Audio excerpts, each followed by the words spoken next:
मुश्किलों को अब हम दूर भगाएंगे। अन्याय के हर अंधेरे में हक की अलख जगाएंगे। घबराने की बात नहीं।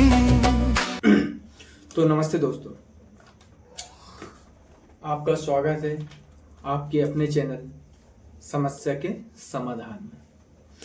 आज जो मेरे सामने पहली समस्या आई है वह आई है कि न्यू गाड़ी लेते हैं तो उसमें काफ़ी तरीके के फ्रॉड चल रहे हैं, उसको रोकना है।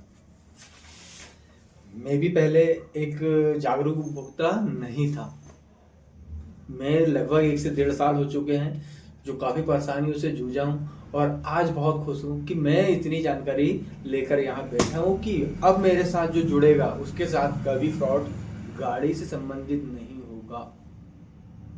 तो क्या होता है, सबसे पहला सर, आप जब भी जाते हो तो कोटेशन ही बनता है। तो कोटेशन बनवाने में ही कालाबाजारी बहुत जोर से चल रही है। मैंने एक नहीं सर, कम से कम 10 से 12 जगह गया हूँ। हर जगह का रिकॉर्ड काफ़ी सेम है। अब क्या रहता है, जैसे मैं सर एक कोटेशन सिंपल ये बता रहा हूँ, ऐसे 8 से 10 कोटेशन मेरे पास है।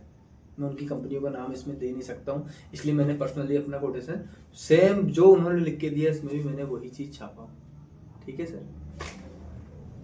अब क्या होता है सर, मैं आपको ओरिजिनलिटी बताता हूँ। ये मैंने एक गाड़ी लिया था, मैंने क्या बोल रहा था आपको, 1 साल से 1.5 साल मैं हो चुका हूँ परेशान, काफ़ी परेशान हुआ हूँ।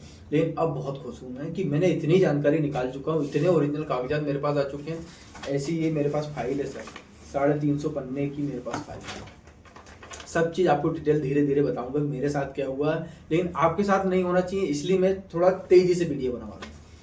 ये है सर ओरिजिनल बिल। आपने कोई भी गाड़ी आपके पास होगी तो ये ओरिजिनल बिल आप चेक करिएगा, होगा ही नहीं आपके पास। अगर होगा तो अच्छी बात है, उसमें फिर आप रेट लिस्ट मिलाइएगा, आपने जितनी कीमत दी है उतने का बिल नहीं होगा। क्यों नहीं होता है ये सर, उन्होंने कोटेशन बनाया, उसमें एक शोरूम लिखा रहता है, एक शोरूम के नीचे उन्होंने लिखा रहता है इंश्योरेंस का पैसा, इंश्योरेंस के बाद उन्होंने आरटीओ का पैसा लिखा है, उसके बाद एसेसरीज का पैसा लिख देते हैं, एचआरपी बोले थे, एक नंबर प्लेट का पैसा लिखते हैं, उसके बाद अगर 10 लाख से ऊपर की गाड़ी है तो उसमें टीसीएस जोड़ देते हैं। ऐसा टोटल आकलन करते हैं सर और लास्ट में देते हैं डिस्काउंट। राइट है सर, पर जो खेल होता है वह डिस्काउंट का खेल ये है, लास्ट में देते हैं लेकिन लास्ट में डिस्काउंट का खेल नहीं होता सर। यहाँ खेल होता है एक शोरूम सर जो बताते हैं उसमें पहले 28% जीएसटी लगता था। जीएसटी के मीनिंग ये है सर कि आपको सीजीएसटी सेंट्रल गवर्नमेंट को आपको पैसा देना है और एसजीएसटी स्टेट गवर्नमेंट को पैसा देना पड़ता था। तो पहले 14% टोटल मिला के 28% लगता था। अब जो है वहाँ जो है 18% हो गया है कि 9% आपको सेंट्रल गवर्नमेंट को देना है और 9% आपको किसको, स्टेट गवर्नमेंट को देना है। जैसे ही आपको जो एक शोरूम बताते हैं वो लोग, एक राज्य में एक ही एक शोरूम होता है एक गाड़ी का, डीलरशिप कितनी भी हो, लेकिन अगर जैसे मैं मध्य प्रदेश का हूँ, मध्य प्रदेश में जितने भी डीलरशिप है, अगर मैं जिस गाड़ी का कोटेशन बनवाने जा रहा हूँ उसका कोटेशन सब जगह एक शोरूम सेम होगा। एक शोरूम से आपको अगर अपनी गाड़ी की कीमत निकालना है तो पहले उसमें से 18% आपको जीएसटी कम करना पड़ेगा, तो आपकी गाड़ी की कीमत आती है। गाड़ी की कीमत में से जो उन्होंने डिस्काउंट दिया है वह कम होता है सर। जैसे मेरी इस पक्के बिल में भी कम हुआ है, इसलिए आपको बोलता हूँ कभी भी गाड़ी ले पक्के बिल ले। जब तक पक्का बिल नहीं होगा, जितना पक्का बिल में पैसा देना है उतना ही पैसा दीजिए, उससे एक्स्ट्रा पैसा नहीं देना है। तो मैंने जो गाड़ी लिया था उसमें जो मैंने पैसे पेड किया हूँ उसमें तो काफी अंतर आया है सर। मेरे से तो बहुत ज्यादा पैसे लिए हैं, मुझे डैमेज गाड़ी भी दी है। मुझे जानकारी नहीं थी ना पहले सर, इसलिए मैं आपको अब बताना चाहता हूँ कि एक गाड़ी अगर नई आप लेते हो तो उसमें शुरू से लेके लास्ट तक 10 मुद्दे होते हैं सर। अगर मैं गलत बोलूँ तो आप बताइएगा मुझे कमेंट सेक्शन में, ये 10 मुद्दे होते हैं या नहीं। पहला आप कोटेशन बनवाते हो सर, सेकंड आपको इंश्योरेंस लेना होता है। इंश्योरेंस की जानकारी भी आप कहाँ से ले लेते हो, शोरूम से, जबकि शोरूम वाला क्या है इंश्योरेंस की जानकारी देगा, उसकी खुद की जानकारी वो सही नहीं देता है। इंश्योरेंस की जानकारी इंश्योरेंस वाले जो मैनेजर साहब होंगे इंश्योरेंस कंपनी की, जिस भी कंपनी से आपको चाहिए उनसे आप बात करिए, उनसे आप जानकारी लीजिए ना।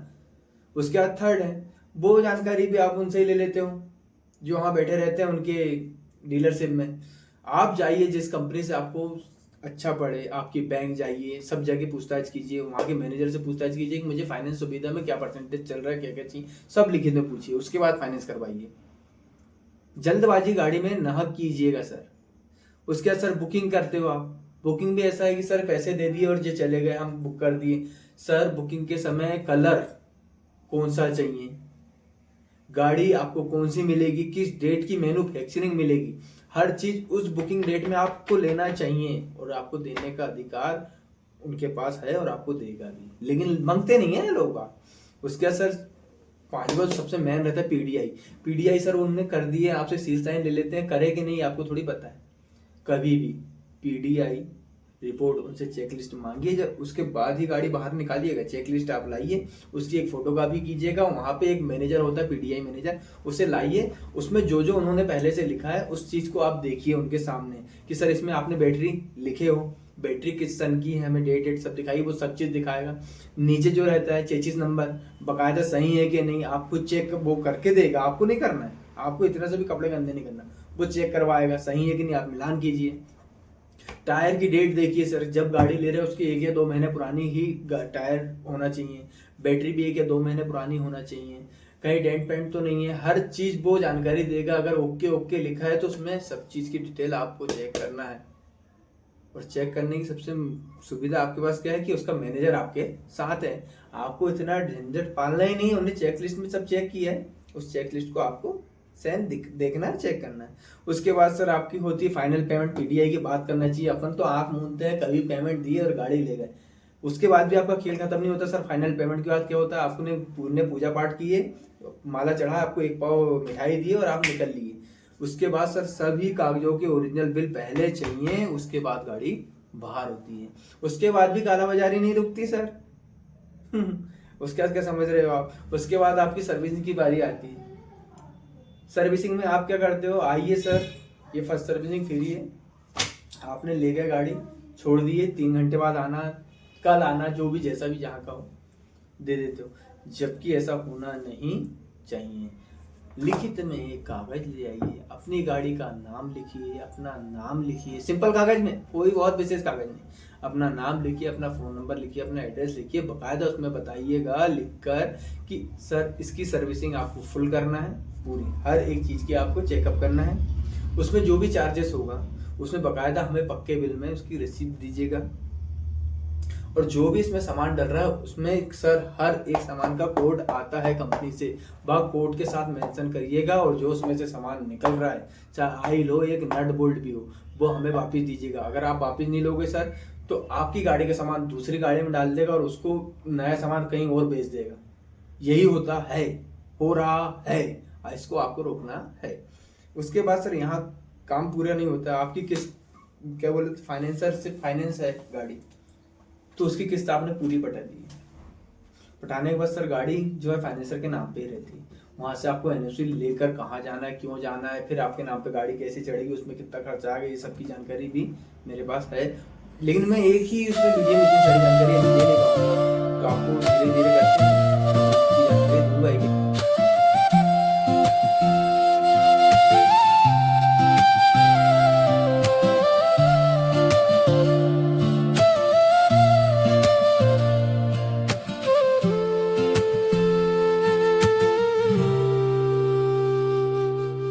गाड़ी नहीं है सपना है तेरा,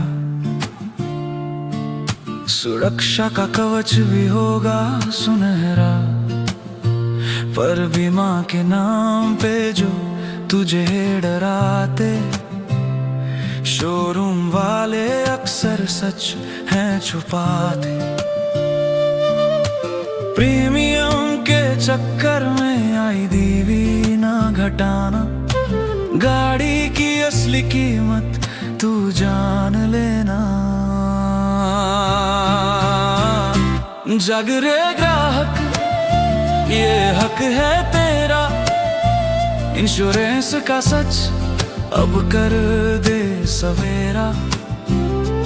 मत दे फालतू पैसे, मत बन तू अनजान, समझदारी से ही बचेगा तेरा सामान। जीरो डेप मांगे तो सब है बताते, इंजन कवर की बात क्यों छुपाते। पानी भरे या तेल बहे, इंजन जो रुक जाए, एडों बिना तेरा लाखों डूबा जाए। इनवॉइस वैल्यू का वादा तू ले ले, चोरी हो गाड़ी तो पूरे पैसे तू पाले।